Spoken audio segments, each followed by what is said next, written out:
was nothing. So, what am I doing? I took everything that I own and I put it on a motorcycle and rode into the jungle. And you know what I realized? I came down here to heal. I didn't come down here to fight with people. I didn't come down here to argue with people. I came down here to heal. And like, I come from a world where it's weird to know your neighbor more than superficially, and you greet somebody with like a little wave, like, oh hi, I acknowledge you, but please don't touch me. And you know what? It's caused me a lot of pain. Like, a lot of pain. And I didn't come down here to find swashbuckling adventure. I came down here to get in touch with my life. To get in touch with my home. And to heal. Like, I think what kind of sparked that thought is I got a little slag on that peyote thing. People being like, oh, it's all these stupid people coming down and killing all the cactus. And you know what? Peyote, go extinct. Because to me, that would mean that your job out there is finished. And that people would carry that kind of spiritual wisdom in their heart without needing to find it in an external source, whether it be a cactus or a book. That would be great, man. But I'm not there yet. One of the main things that sent me down here, wow. So I'm hitchhiking through British Columbia in 2012, and I'm down about $60. I'm in Penticton, and I just picked cherries for a little while. And I met these two girls, and they told me to go to Shambhala Music Festival. Now, for those of you who don't know what Shambhala is, it's like Burning Man, or it's just the biggest music festival in Canada. They're like, yeah, go, it's a magical place, you'll get in. I'm like, you know, I've been manifesting things like a wizard for months now. I could wheel myself through the door at Shambhala. So, first time I ever tried hitchhiking was Penticton to Shambhala, and I got a first ride pretty easily, and the guy went out of his way an hour to get me to the right highway. And then I got a quick ride up the hill, waited on the highway for about an hour, and then I got picked up by two guys in a camper van that were going all the way there. And, well, they took me to the bottom of the gravel road, and then in the gravel road I got in the back of a pickup truck to get up to the gate. But I get to the gate, and couldn't get in. Like, no room for volunteers, couldn't afford a ticket. Like, I was literally just, I'm gonna sit here and wait for somebody to give me one, because I'm not leaving till the festival's over, or I have a ticket in my hand.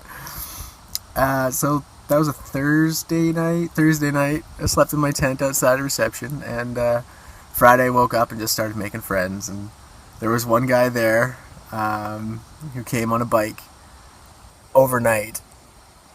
Was he even the guy? No, he just stopped to say hi, I think. No, he might have been the guy. Anyway, there was a teacher. I'm not sure if the teacher was the guy on the bike, but there was a teacher there that just came for the weekend, and he had a ticket, but it was inside, and his friends were still asleep, because it's a music festival. It was 9 o'clock in the morning. Or they're still awake. But anyway.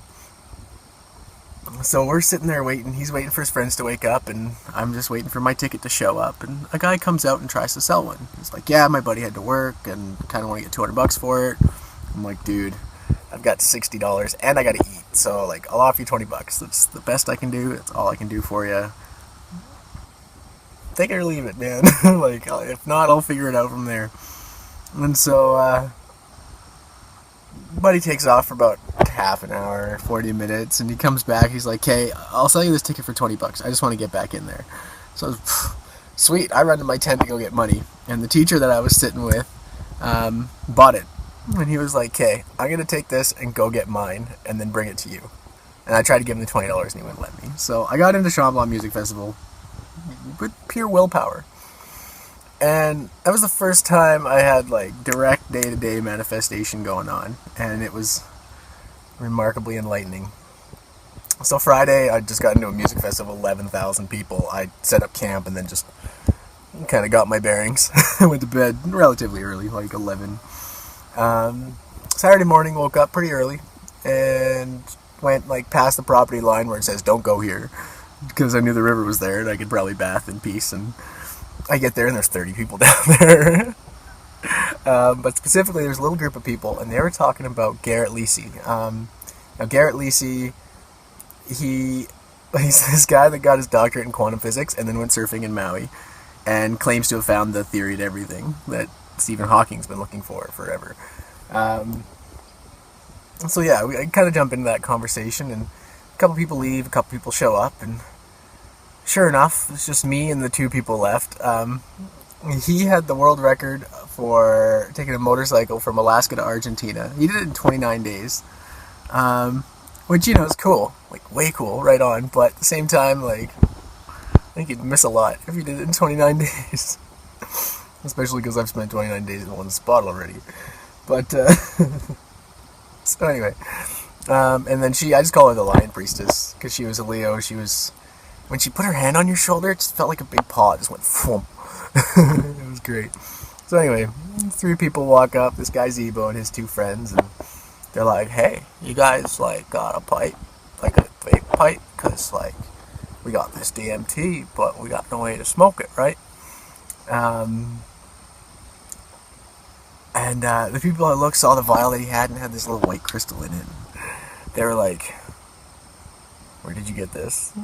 Like, I'm gonna trade this off of you." So they pull out this great big vial of like this amber, it looked like the crystal in a honey jar, DMT. Now, for those of you who don't know what DMT is, DMT, if you know what melatonin is a hormone that your body produces to put you to sleep.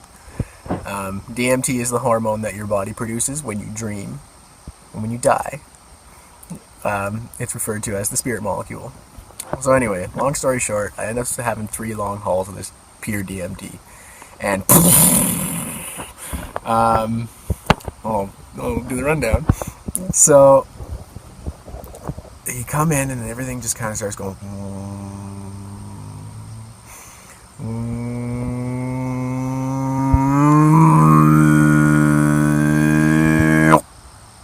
Nothing.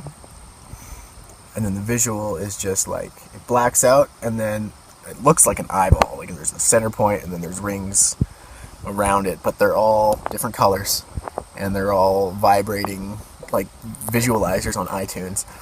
And the more I looked at this, the more I realized that if the universe was a single cell, that cell is what I was looking at. And I sat with that for, well, time is irrelevant in that kind of space because that universe contains all that we know of linear time. So there was no time, there were no questions to be asked because the answers were already there. It was just staring into the eyes of God for what Earth tells me was about 10 to 15 minutes. As I started coming down, I started playing with like the parts of it. So I'd think about like the trees of the space that I was in, and the green ripple would like accentuate and kind of like be more prominent, and then the water was the blue and the people were the yellow, and everything was just all dancing into this one frequency, but it was all made up of these different frequencies, kind of like the cover of Pink Floyd's Dark Side of the Moon.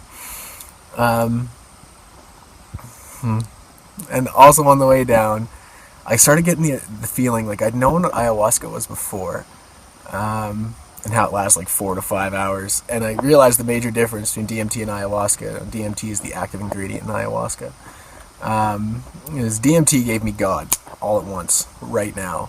Ayahuasca gives you like 98% of God for a determined amount of time, so you can still play in physical space and learn some specific lessons to your own life rather than just getting the entire universe at once. So on the way down, I got, "You're not finished yet. You will be. You're going south."